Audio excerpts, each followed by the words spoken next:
Legault has decided the best way to protect French is to attack the English Canadians. But the idea that someone's going into a hospital for a test or something, anxious, they might have cancer, anxious, they might be sick, and is going to have to be worried about whether or not they can get treated in English because their French isn't that strong, that's just wrong. The one thing that Legault wants that I don't want is a fight. He's trying to pit people against each other, and my commitment to Canadians has always been to try and pull people together.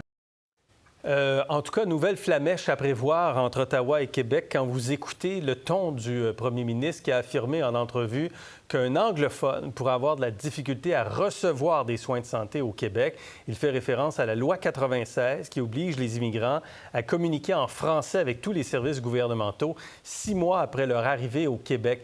Mais la loi prévoit justement des exceptions pour les soins de santé. Le ministre Jean-François Roberge s'est donc dit très surpris par les déclarations de Justin Trudeau. J'étais abasourdi parce que, écoutez, ce que M. Trudeau a dit, c'est inexact. Puis ça ressemblait un peu à de la campagne de peur, comme s'il fallait protéger les gens du gouvernement Legault qui s'attaqueraient aux institutions anglophones. Il n'y a rien de tout ça qui est vrai, là. Bon, est-ce que Justin Trudeau a quand même raison de s'inquiéter de l'impact de la loi 96 sur les services en anglais puis la capacité des anglophones de pouvoir avoir des services en anglais? Ou, Émilie, vous pensez qu'il vient envenimer la situation? Je pense qu'il peut avoir des raisons de s'inquiéter, mais en même temps, comme Jean-François Roberge l'a si bien dit, il y a une protection incluse dans la loi. Là, j'ai l'impression que la sortie qu'il a faite était pas mal électoraliste. Je vous explique. Il l'a fait quelques jours avant la partielle d'aujourd'hui dans la salle Aymar Verdun, où il y a une bonne proportion d'anglophones. Et je pense que cette circonscription-là risque de balancer fortement ce soir, peut-être au Bloc québécois qui est en avance dans les sondages. Alors peut-être qu'il y avait un petit peu d'électoralisme, là. Le ton était belliqueux, là, c'était... moi, je pense qu'il vient envenimer le débat plus qu'autre chose. Comme premier ministre, il aurait pu émettre une certaine inquiétude, mais sans passer à l'attaque aussi vigoureusement contre le gouvernement Legault. Là. Ça ressemblait à une attaque frontale contre le gouvernement. Maïka. Bien, moi, je trouve ça ironique parce qu'en fait, en Ontario et dans les autres provinces canadiennes, c'est encore difficile de se faire servir en français dans les hôpitaux, pour les services de santé. Le commissaire aux langues officielles en Ontario a déterminé qu'il y a 9 % des plaintes dans les services de santé qui sont des plaintes liées à l'impossibilité de se faire servir en français. Donc, je pense que c'est un peu ironique d'accuser le Québec de ne pas servir en anglais alors que dans le reste du Canada, j'ai habité en Ontario 3 ans, c'est très difficile de se faire servir en français. Donc, un peu une ironie du gouvernement fédéral. Jacques? Bien, du populisme, on en parlait tantôt, là, mais de la part de M. Trudeau, je suis désolé, mais c'est faux. Au Québec, il est possible d'afficher des postes bilingues dans les hôpitaux, dans les centres d'accueil. Évidemment, il faut le justifier. Un patron ne peut pas dire « j'affiche un poste bilingue comme ça du jour au lendemain » pour exclure quelqu'un qui ne parlerait pas anglais. Mais les conventions collectives, la charte, on a eu tellement de discussions dans le passé, nous, quand j'étais à la CSN, avec l'Office de la langue française, pour s'assurer effectivement que dans certains secteurs, là où c'est justifiable, qu'il est possible d'afficher un poste bilingue. Moi, j'ai travaillé à l'hôpital Charlemagne où il y a une communauté anglophone très forte autour de l'hôpital. Je peux vous garantir que quand on avait besoin de servir en anglais, les préposés ou les infirmières étaient disponibles. Est-ce que la loi 96, Maïka, vous l'a considérée comme discriminatoire? Bien, écoutez, c'est un gros débat qu'on ne pourrait pas faire dans les 5 prochaines minutes, mais je pense que pour les langues autochtones, on pourrait. Pourquoi pas?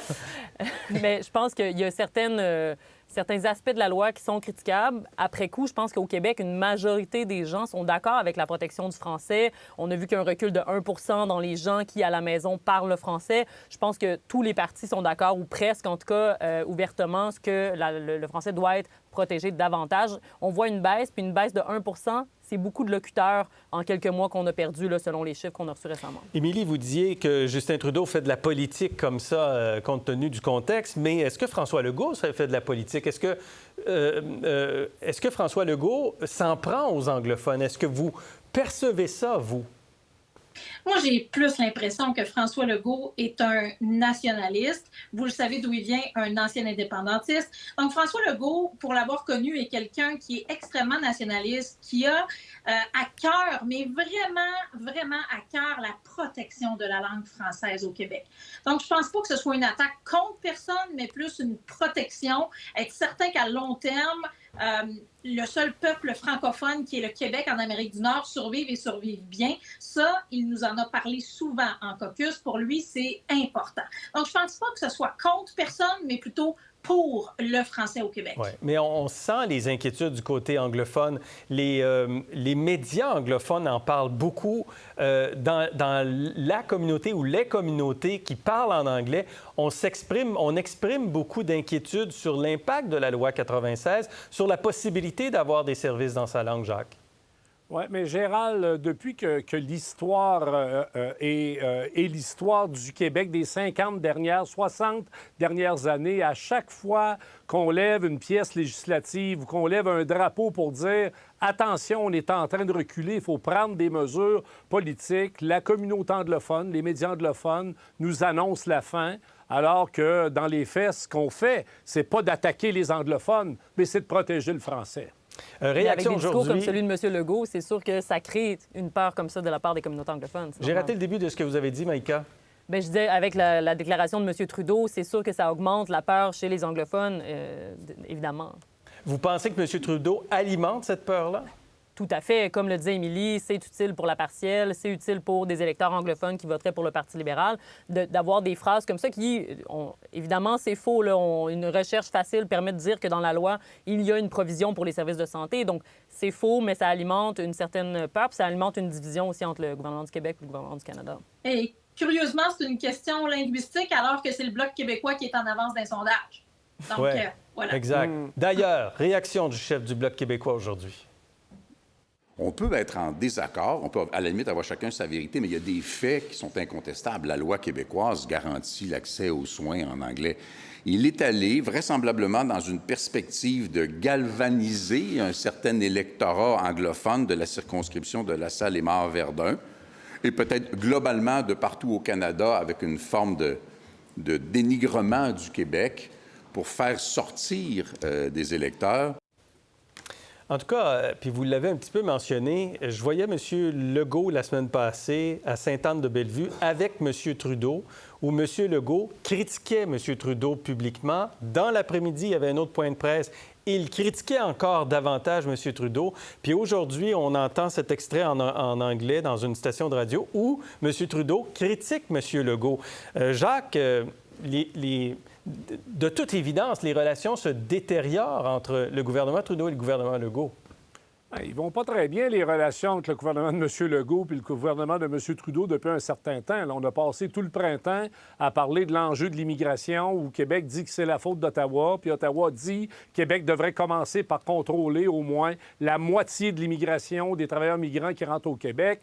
Donc, c'est sûr que M. Legault dirige pas mal vers Ottawa un certain nombre de frustrations politiques. Quand on a des problèmes en santé, bien, la question des transferts canadiens en santé, ça devient aussi un cheval de bataille pour le gouvernement de M. Legault. Donc, on l'a dit tantôt, là, c'est un gouvernement nationaliste. C'est pas un gouvernement indépendantiste, mais c'est un gouvernement nationaliste. Alors, c'est sûr que Ottawa va continuer à être dans la mire de François Legault. Je me demande si, stratégiquement, Émilie, l'un et l'autre n'ont pas besoin de l'un et l'autre, justement, même s'ils ne sont pas sur le même palier de gouvernement, l'un au fédéral, l'autre au provincial.